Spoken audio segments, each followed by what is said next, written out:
Merci Alain. Et à propos de l'antiterrorisme et de Guantanamo, voici l'histoire qui étonne l'Amérique, celle d'un militaire affecté à la surveillance des détenus.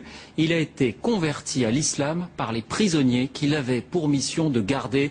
On retrouve Alain Chalron et Aaron Diamond. Mustapha Abdallah fait sa prière 5 fois par jour dans cette petite mosquée. 5 fois au moins. Il lui arrive aussi de prier seul avec son imam. C'est qu'on le chouchoute Mustapha dans cette petite communauté musulmane de Phoenix en Arizona. Son histoire en effet n'est pas banale. En fait Mustapha s'appelle Terry. Il était militaire il y a encore peu, affecté à Guantanamo. C'était en 2003, peu après la guerre d'Irak, au plus fort de ce qu'on appelait la guerre contre la terreur. L'époque des chaînes, des prisonniers en orange et de la torture.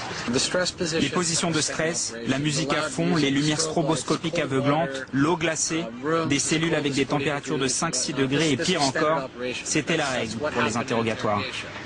Par compassion et aussi par curiosité pour une autre culture, Terry apprend des rudiments d'arabe et parle avec des détenus, des discussions qui l'interpellent. Ces détenus sont loin de leur famille, loin de leur vie. Ils sont soumis à un environnement épouvantable et pourtant, ils sourient. Et moi, je ne suis pas un détenu, on ne m'a pas privé de ma liberté, mais je ne suis pas heureux. Alors je me suis demandé, mais qu'est-ce qu'ils ont dans leur vie et que je n'ai pas et qui les rend si heureux? Et là, j'ai eu un déclic, c'est l'islam.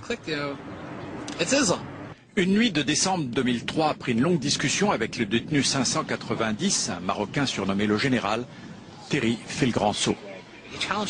Pendant encore 2-3 heures, il a essayé de me convaincre d'abandonner cette idée de conversion. C'est ce qu'il me disait depuis des semaines. Puis finalement, cette nuit, il m'a dit OK et m'a prononcé la shahada. Son unité reste encore un peu à Guantanamo, puis doit se déployer en Irak. Méfiant, ses chefs préfèrent le libérer de son contrat militaire. Sa femme le quitte, lui plonge dans l'alcool, avant de retrouver une nouvelle famille dans la mosquée de Phoenix. On le voit ici comme un héros.